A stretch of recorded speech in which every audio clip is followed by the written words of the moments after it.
The following is a production of Role Playing Public Radio, slangdesign.com/RPPR. But since you're listening to that, you knew it. You knew it all the time. Yes, you've always known it, baby. And don't let anyone ever hold you back. Okay, let's stop that right now. All right, this is RPPR's second episode, When Games Implode. We're going to be talking about why games screw up, why they implode, why they go bad. Not actually physically imploding, but, you know. I don't know, I heard about this one game, you know. You can't believe what you see on the internet. I can and I will. Fine, just do that. Anyways, first off, I'd like to give a few shout-outs to our fans, all 17 of you, according to Feedburner. There's probably at least a few more of you. Ethan Daw, he's been hanging out with us for a while now. So how you doing, Ethan? And then Jeff Gurner, I'm mispronouncing your name. Way to go, Ross. Way to be respectful to the fans. Yeah. Anyways, he is got his own podcast, The Tome. The Tome Show. We'll put a link up on it on our website, and he sent us a really great email, and so how you doing out there? So, We're just fine, I'm guessing. I was talking to Jeff. Oh, you never talked to me. Well, it was a shout out. Do you understand the concept of a shout out? Maybe I do. Anyway, thank you. You don't even listen to hip hop. You are one of us. The hippity hop. All right. Anyways, so we're going to be talking about these screw ups of games, how games get screwed up, and screw up they do get. Yeah. In general, I've found over my years of gaming that they tend to screw up mostly because of the GM more than anything else. If you're a player, you can screw up a game, but it's easy to kick a player out, and if you don't have a GM, though, there's no game. It takes multiple players to make a failure, and just one GM to fail. So I think there are three major categories that can screw up. Storytelling is the first. Games are stories, so that is very important. You really, really do need a narrative sense inside the game, and if you break any of the rules that are in traditional storytelling formats, it still screws up. Games are choose your own adventure, not novels. Well, the thing is, they still have some similarities though, like. For storytelling, I like to bring up this one Rifts game you ran when you were in high school. We both were in high school, and it was a kind of a screw up. High school games are a special brand of hell. Yes, they are. Anyways, the reason it was so bad, I think, was you had this NPC with this special weapon. He was a weapons designer, I remember. Yeah, that. Okay, and he had this like super mega cannon, something. And he was trying to sell it to some criminal group. I forget which one. Take your pick. Yeah. Anyways, and in order to prove how powerful his weapon is, he takes our PCs out and he blows up a Death's Head transport with it. And in Rifts, that's worth 2 billion credits, which is a lot of money in Rifts. And this is back in before Sourcebook, 500 was out. Yes, I know. This was book 1. Yeah, and it was, it had more MDC, so therefore it was obviously better. And it was... At least it was easy to tell what I just couldn't believe that this guy would, he's wanting to make a lot of money. You'd blow up a 2 billion credit piece of hardware to make his point. And after that, I was like, this game is unrealistic, which is still kind of stupid because Rifts is... Granted, I should have explained where the Death's Head transport came from, how he acquired it, and why he was blowing it up. I suppose it was to... Why did he blow it up? Which is to prove the power of the weapon. There are easier ways to do that. Yes. Like the Dragon Ball Z approach, just blow up a mountain or something. Or a city, or a bunch of DBs, or I can't remember. I still remember the term DB for dimensional being. Anyways. Way to go, man. But yeah... Rifts is the kitchen sink of adolescent power fantasies, because you really have everything from, soul-sucking, god-killing rune swords. Ninjas to being a ninja in a giant robot with also a ninja. A soul-sucking, god-killing rune sword. Ninja. Yes. I'm just adding ninja to everything you say. And you can. And you can add techno wizard crap and cyborgs and magic and everything. And you had to blow up this incredible piece of death, death dealing. Yes, a beautiful coalition craftsmanship. I get that. Why couldn't he just give it to the PCs? I don't know, Ross. I was in high school. Yeah, yeah. Anyways, that brings us to and high school is our segue to our next point, fairness and maturity. I think this is Boy. probably out of the three the biggest reason why games implode, and it's a big one. If you're in high school, and if you gamed in high school, you know this already, but we're gonna go over it anyways. High school is a very Darwinian society. Yeah, and so Mixed in with a bunch of atavistic crap, too. yeah, but you really have to have some sort of level of fairness, of maturity between all the gamers. Otherwise, it really degenerates, and the GM or other favored players will just play hell with the weaker members of the herd. Which brings us to the Fantasy 2000 days of high school. Yes, Fantasy 2000 was a homebrew game by some of our friends slightly higher up on the social totem pole. Jared and Chris. Yeah. Jared was the GM. Chris was his favorite. And well, they both ran the game though. I remember that. Off and on. Yeah, they Jared took more than turns Chris did. because one would run the game, the other would have his powered character, super awesome character. Do whatever he wanted. Like I remember Chris's PC had like 10 magic rings, one for each finger, and each was like incredibly powerful and all this other crap. Okay, I know this is off the subject, but I want to take this moment to say that game made me despise Kinder as a race. That's right. That's what that's what Chris's character was. He was a Kinder. Yes, and it made me despise them from now until eternity. Because since we were slightly lower on the social totem pole, we were all geeks, so we weren't like that high up. But we were, within our own geek society. We were sort of in the middle. And Chris and Jared would use this to show that they were the alpha geeks by pulling pranks on us and having our characters humiliated. The and same way elementary kids in the 80s would be the badass by having the USS Flag from G.I. Joe. But we weren't as bad as we'll get into that in a little bit. But the main thing, the first thing I remember is how like my character, who is this Wolf Lord necromancer fighter type, he wanted to be a lich. He got to be a lich, Did you actually have to work for it to become a lich? Yeah, you do. And even in that game, and I was deliched. Some demon deliched me. I'd like to repeat that for those listeners out there. Deliching.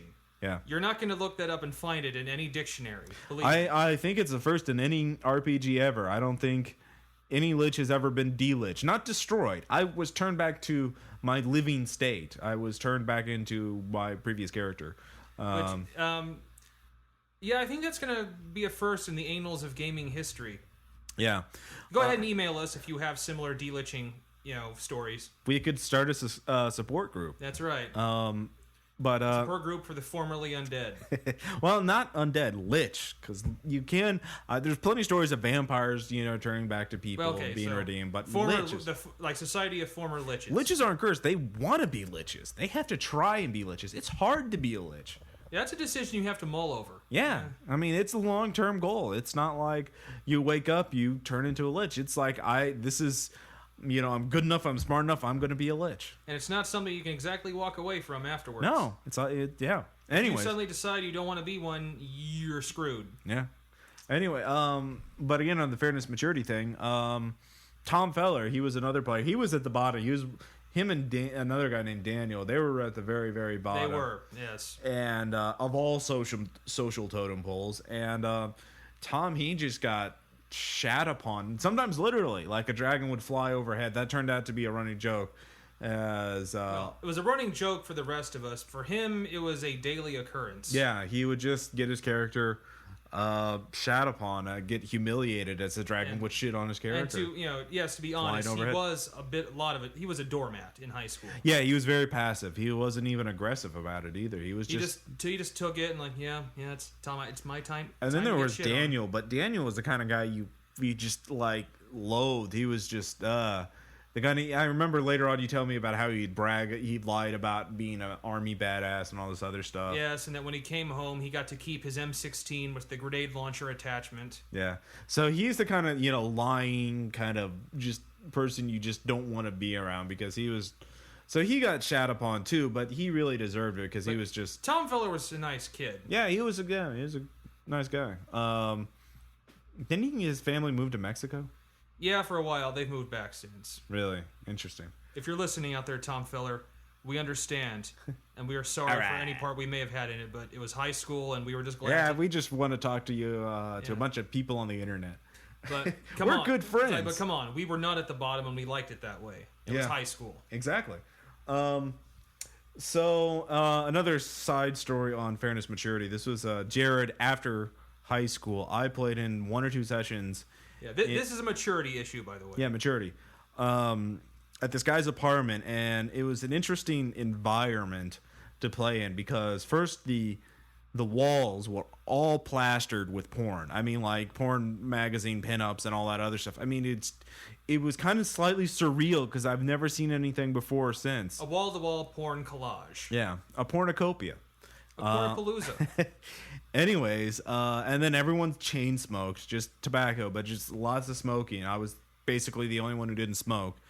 And might as well have been afterwards. One of the players had a girlfriend, the kind of girlfriend who'd wear Motley Crue t-shirts in the 90s, and had a 10-year-old kid in the back room playing PlayStation 1 Castlevania. I remember that.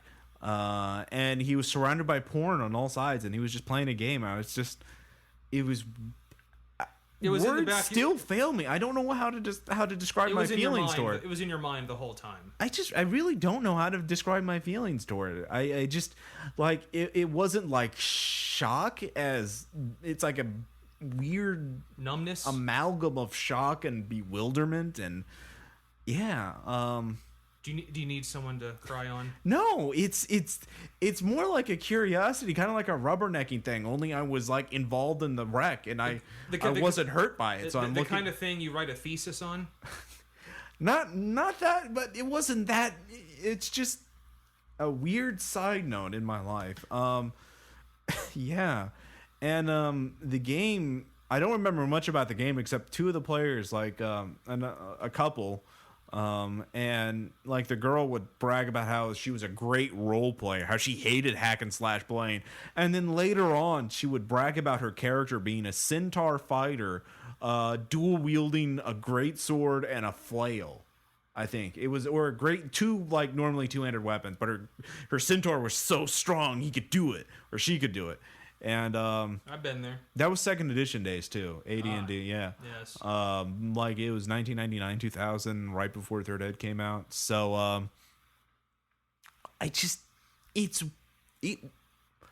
words really do fail me. It's the kind of game where you have to go to a Steak and Shake afterward and just talk about it. Or some all-night diner. Yeah. For those of you who don't know what Steak and Shake is, I don't know where you guys live. Don't tell us either.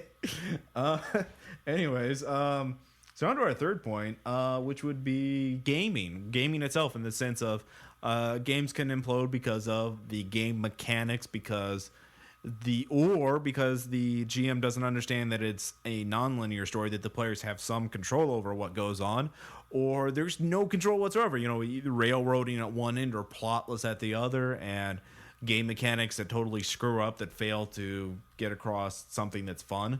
And there have been a lot of games like that. Especially in our 20 some odd years of gaming. Yeah, I mean, personally, I have to admit, I've run a couple of pretty bad games. The one that really comes to mind is right after the first Pirates of the Caribbean movie. So you can imagine how screwed up we were already. Well, it's a popular movie, Tom. A lot of people.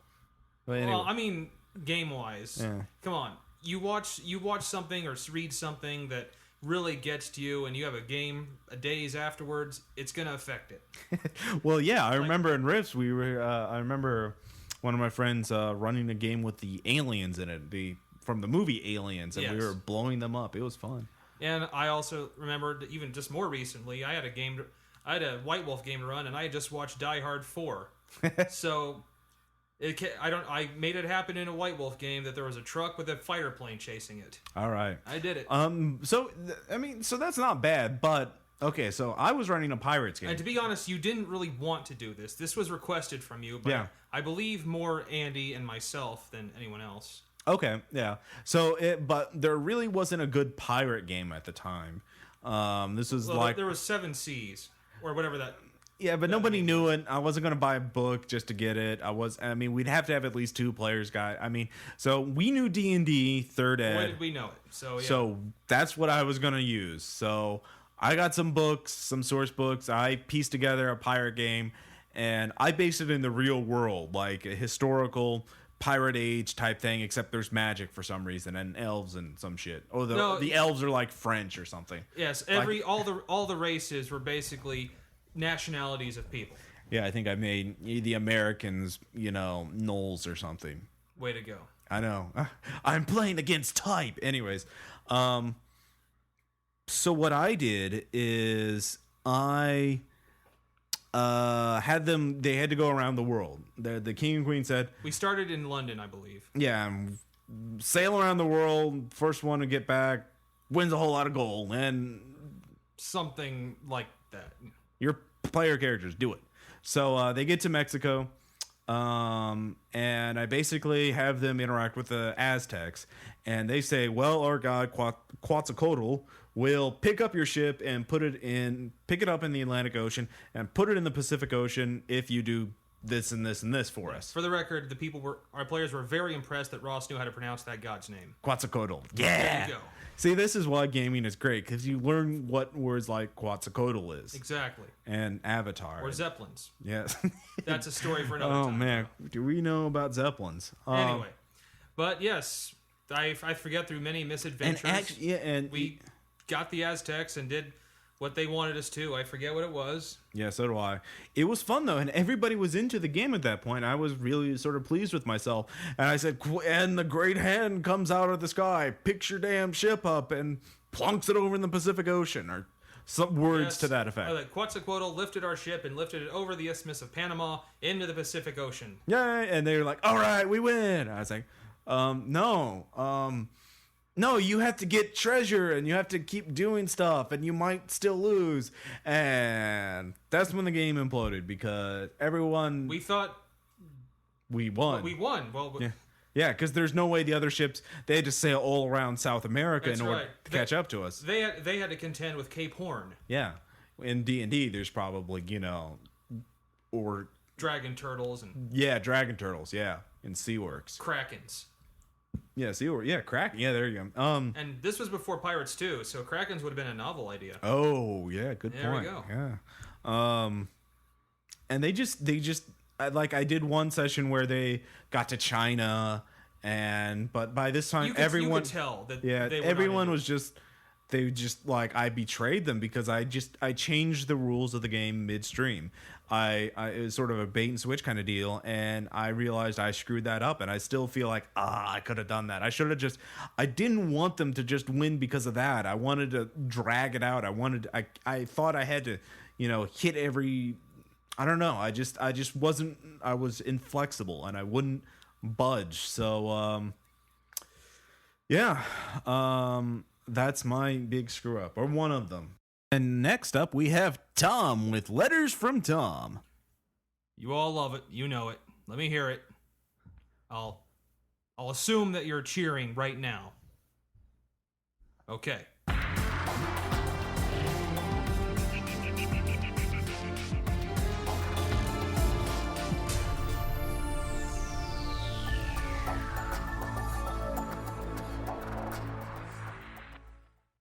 Dear Tiamat, let me just tell you that the whole time I churned out this little opus of a letter, I was wearing my sad face, which many have described as sublime and mournful, in a sort of Marcel Marceau sort of way.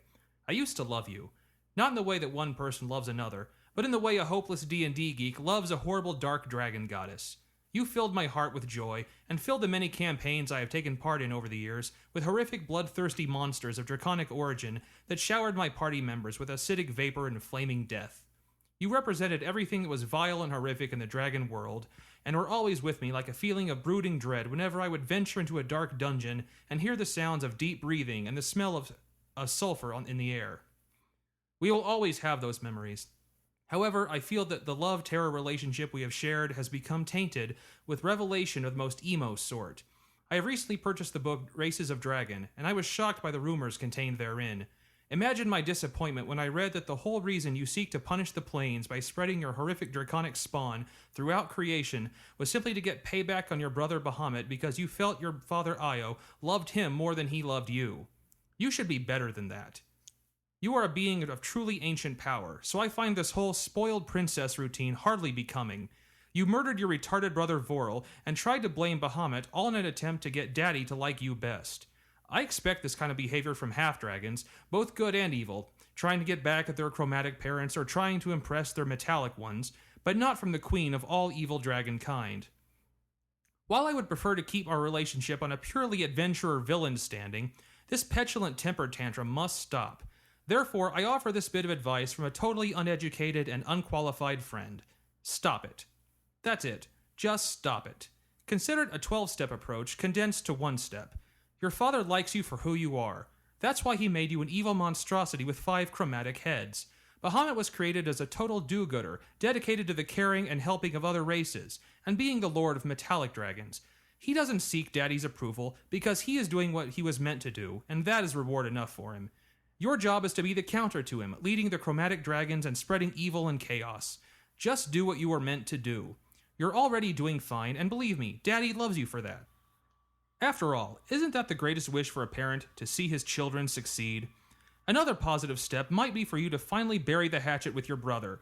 Just get together and tell him that you're sorry for killing your retarded brother and blaming him for it.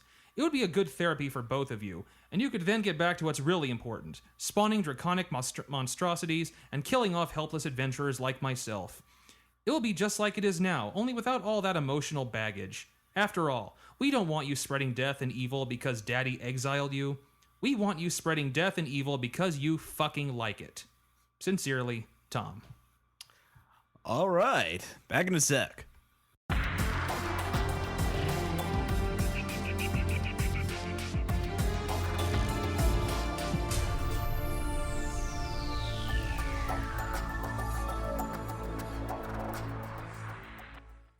And we're back. That was letters from me. Yes, Tom. Letters from Tom. Yes. It's not letters from me because letters from Ross doesn't make any sense. You can't write letters. I know. The state won't let me. Not since the incident. No. Let's not speak of that. I would like to talk next about a project I am currently coordinating, sort of setting up right now. Some of you might know the Eye of Argon, which is a particularly great story, a fantasy classic of fantasy literature, and well, if you've been to our site, yeah, you probably would have seen our the recordings of it. Yeah, I am working on an audiobook of it. I will finish it. I will upload the next time you see the Eye of Argon as a recording on this show. It will be the full thing. I'm just going to record the rest of it in one go, cook it all together with the stuff I've already recorded and put it up on there. But that's not what I'm here to talk about. What I'm talking about here is the comic book, the webcomic Eye of Argon project, which I've also posted on the site.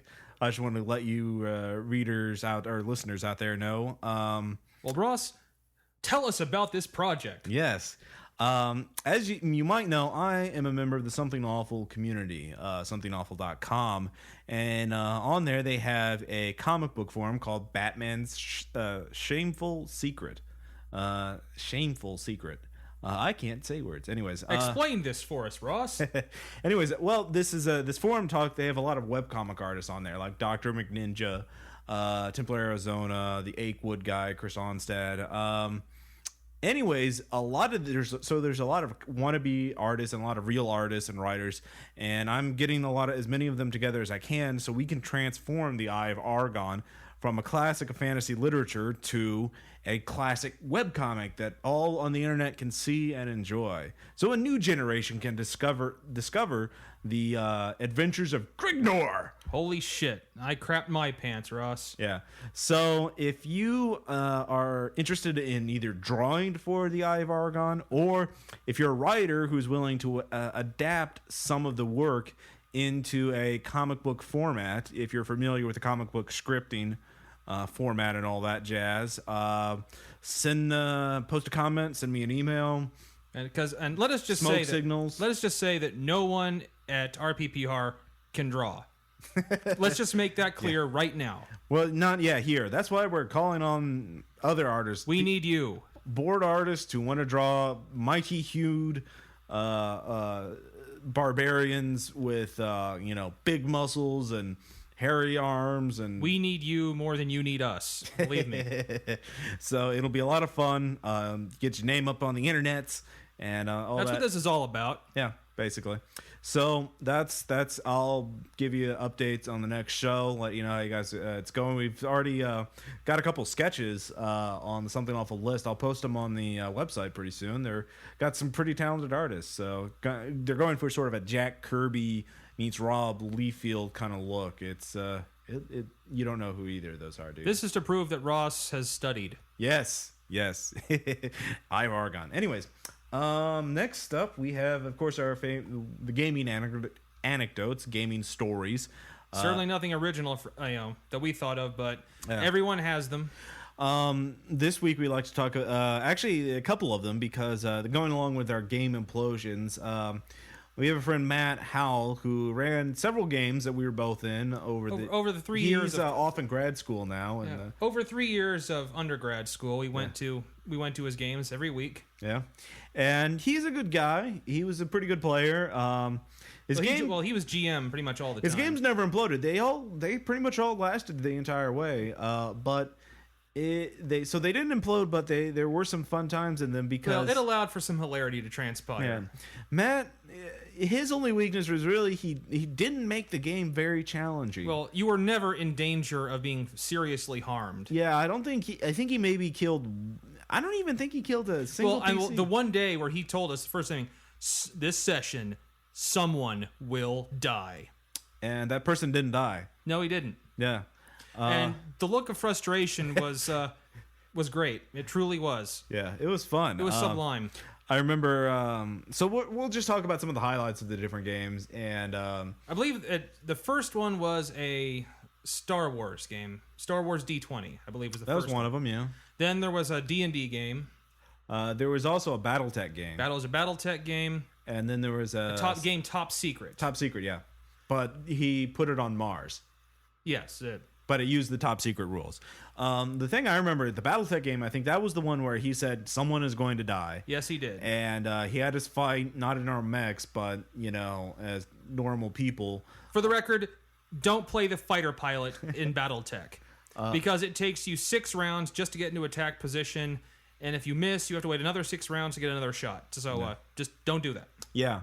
At any rate, so we were went and found this warehouse where this bad guy is. And he's this super bad guy, and he's gonna fight us all. And we think we got initiative on him, and 2 or 3 of us did. And in the first round of combat, we got 3 critical hits on him, 2 or 3 critical hits. It was three critical hits, and we just dropped him in one round before he could even act. Or I think he rolled and he swung and he missed, but it was I'm the big badass, and we just piled on the critical hits. And that's died. a lesson. If you have an NPC that's supposed to be really important, don't blithely throw him into combat. If you want to keep an NPC alive, don't have him fight the PCs when he's alone. Always make sure the PCs are outnumbered, because if the PCs all focus on a single guy for some damn reason, they will always roll their critical hits right there. And if that guy's in danger, you're going to have to resort to the GM fiat. No, he's not dead. He throws a smoke bomb and disappears like Batman. Like Master Ninja. But yeah, that can piss players off. Yeah, so... But that's just one moment, but the moments that really came didn't take place in the BattleTech game. It was in the other 3. Yeah. It started with the Star Wars game. Yeah. Where you were playing a Keldor Jedi, I believe. I was playing a Jedi. Yeah, I guess I was Keldor. I don't remember. And I was playing a Trandoshan noble who was a musician. Yeah. And we broke the rules. No, you broke the rules. I was just a jerk in the game. I did not break the rules. Well, you bent them to the point where they might as well have been broken. But I did not break them. I may have bent them to the point of structural failure, but I did not break them. But I was playing a noble, and I requested to take a feat to get the gamble skill as a class skill, which he approved, which would later prove to be much to his chagrin. Because it became such a thing for me that I achieved such a level, and my gamble skill became so high that even if I rolled a 1, the worst I could do was break even. Yeah. And every port of call we went to, whatever back hole planet we landed on that had a gambling den, I would take everything I owned, liquidate it into cash, and bet it all. I think you financed the entire rebellion. I don't know if I went that far, but towards the last session, I believe I had 1.9 billion credits. Yeah, it was pretty ridiculous. And the other thing was you kept stacking fame feats as well, didn't you? I kept taking the famous feat over and over. So also my fame rating was higher than the Emperor. If that's not broken in the Star Wars game, I don't know what is, Tom. So you can say it's not broken. He could have said, you can only take this feat X number of times. Yeah. But he didn't. But it's the gambling thing that really became kind of a tradition, because every game afterwards, I made it my personal goal to find some effed up way to make money in the games. You see, all I remember about the Star Wars game myself are a few things. One, the only time I really remember using my Force mind power, the mind controller persuasion power, I don't know what it's called. It was the old Star Wars, not Star Wars Saga, Star Wars D20 Saga. I convinced some scumbag, some Imperial soldier, that he had a urinary tract infection. And so this was during a fight, so he just bent over in pain, and we didn't have to kill him. So I said, "Hey, I don't deserve a dark side point. I saved his life." And we argued for you by giving him an imaginary urinary tract infection. And those are the best kind. I was very specific about what it was. I just said, "You're sick." It was urinary tract infection. Let's see what else. Oh, actually, I was the one who almost got killed, because at one point at the end fight, this guy does 90 damage. Oh, 19? No, 90. Yeah. I thought he said 19, and 90 damage would have killed me outright. But Matt didn't want to kill me at that point because he wasn't as bloodthirsty as he was in later games. Well, I think that was the first game he ever ran with us. He didn't know us very well, did he?